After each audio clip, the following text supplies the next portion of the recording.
L'Iran, historiquement appelé la Perse, est l'un des plus anciens berceaux de civilisation du monde. Depuis 1979, c'est une république islamique. La sexualité hors mariage y est interdite officiellement et l'adultère est puni de mort par lapidation, mais le juge a le droit d'opter pour la pendaison.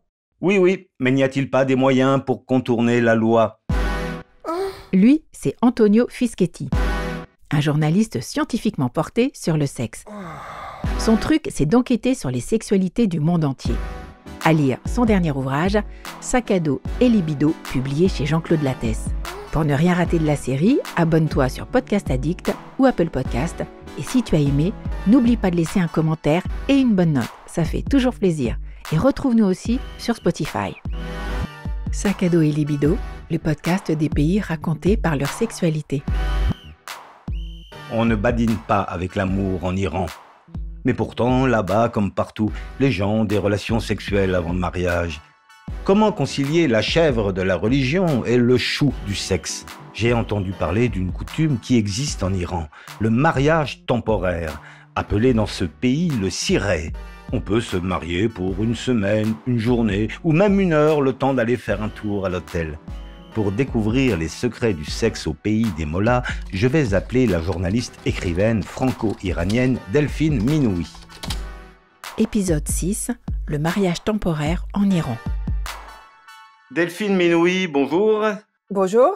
Alors, si vous pouvez nous parler de la sexualité, qu'est-ce que vous diriez sur la sexualité en Iran, puisqu'il y a beaucoup d'interdits dans ce régime, mais les gens font quand même l'amour. Alors, comment ils font ? C'est une sexualité très, très complexe et sous haute surveillance en Iran, puisque légalement, les relations avant le mariage sont interdites.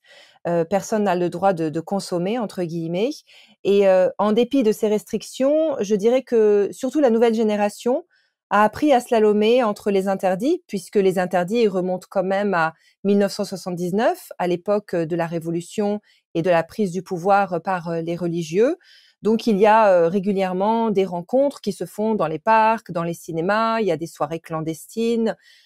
Parfois, quand les jeunes qui en ont les moyens veulent se fréquenter au-delà d'un simple café, mais veulent également avoir des relations sexuelles, il leur arrive même de prendre un billet d'avion pour Istanbul. C'est une des rares destinations où on peut accéder sans demande de visa. Et à ce moment-là, ils se retrouvent en terrain entre guillemets vierge, où ils peuvent batifoler loin du regard de la police des mœurs, mais aussi loin du regard parfois très conservateur qui est celui de leurs parents. Il faut avoir les moyens de s'offrir un billet pour Istanbul. C'est réservé à une classe un peu privilégiée quand même. Donc, un des moyens d'échapper à ces condamnations serait alors le mariage temporaire, hein, ce qu'on appelle le ciré. Mais alors, est-ce que vous pouvez nous expliquer un petit peu comment ça se passe concrètement ? D'abord, je pense qu'il est important de rappeler un peu toute l'ironie et tout l'historique du ciré. Parce que c'est pas quelque chose de nouveau, c'est quand même une tradition chiite qui est vieille de 14 siècles. Grosso modo, c'est un contrat de mariage auquel on peut souscrire pour 1 heure ou pour 100 ans, pour beaucoup plus longtemps. Et en fait, c'est une possibilité qui est offerte par l'islam chiite et qui permet avant tout de légaliser une relation sexuelle qui est une relation hors mariage. Par le passé, ça permettait notamment aux voyageurs, aux pèlerins, de pécher en toute légalité quand ils restaient trop longtemps éloignés de leur foyer. Aujourd'hui, ce ciré, il a une autre dimension. Alors, il y a beaucoup de gens qui disent que c'est une certaine forme de prostitution déguisée, puisque ça permet de copuler en dehors du mariage, entre guillemets quand même sous condition, puisqu'il est censé être réservé aux femmes, entre guillemets, non vierges, c'est-à-dire aux veuves et aux femmes divorcées. Maintenant, ce dont on se rend compte de plus en plus, notamment chez les jeunes, c'est que c'est tout simplement, je dirais, un bricolage législatif.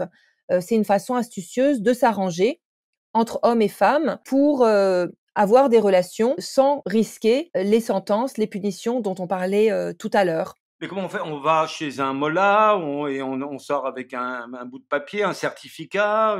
C'est comme ça que ça se passe ? Vous prenez rendez-vous chez un mollah et ce mollah, en l'échange de quelques formules religieuses et d'un bout de papier, eh bien, il vous marie. Et ça vous donne une espèce de garantie pour pouvoir copuler, entre guillemets, en toute légalité, c'est-à-dire, par exemple, un petit copain et une petite copine, ça leur permet d'aller s'embrasser dans un parc sans être inquiétés. Ça vous permet aussi de ne pas subir les remontrances de la police des mœurs s'il y a une descente de police dans une soirée clandestine. Bref, ça vous permet de vous protéger et de continuer à fréquenter votre petit copain sans avoir à officialiser un mariage et à vous permettre en effet de vous donner la possibilité de mieux connaître le jeune homme que vous fréquentez avant de décider soit de l'épouser ou avant de passer à quelqu'un d'autre, entre guillemets.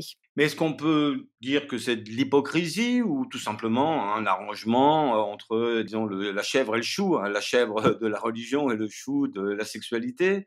Dans l'ensemble, on peut quand même parler d'une énorme hypocrisie. C'est une façon pour tout le monde de fermer les yeux.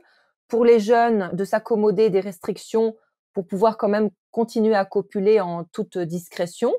Et puis, ce qu'il faut reconnaître, c'est que du côté des religieux, du côté des mollahs, c'est aussi quelque part devenu une sorte de business. Parce que il arrive souvent que des mollahs acceptent de fermer les yeux contre quelques billets. Certains mollahs, maintenant, aujourd'hui, demandent à être payés directement en dollars pour contourner la dévaluation de la monnaie locale, pour se permettre quand même un petit butin, un petit coussin sécuritaire financier en organisant des mariages temporaires. Et dans ce genre de cas, ils ferment pertinemment, sciemment les yeux sur le fait que la fille est encore vierge si elle n'est ni divorcée ni veuve. Et ça arrive de plus en plus. Merci beaucoup. Bonne soirée à vous. Merci à vous. Bientôt, hein. Bonne journée. Au revoir. Merci. Évidemment, tout cela est hypocrite. On a beau placer la religion au-dessus de tout, il est impossible de museler totalement le démon qui sommeille dans les culottes des fidèles, et il faut ouvrir un peu la soupape pour éviter l'explosion. Cela dit, il ne faut pas non plus se laisser abuser. On pourrait voir le mariage temporaire comme une forme de tolérance, mais au fond, il renforce à sa manière le pouvoir religieux. Autoriser la sexualité dans ce cadre est un moyen d'encore mieux la contrôler. Et si tu veux continuer ce voyage dans les sexualités du monde entier, il y a le livre d'Antonio Fischetti, Sac à dos et libido, publié chez Jean-Claude Lattès, et ses chroniques dans le magazine voyageur AR. AR comme aller-retour. Pour ne rien rater de la série, abonne-toi sur Apple Podcast ou Castbox, et si tu as aimé, merci de nous laisser un commentaire et une bonne note, et retrouve-nous aussi sur Deezer. Dans le prochain épisode, nous parlerons des cunus allemands.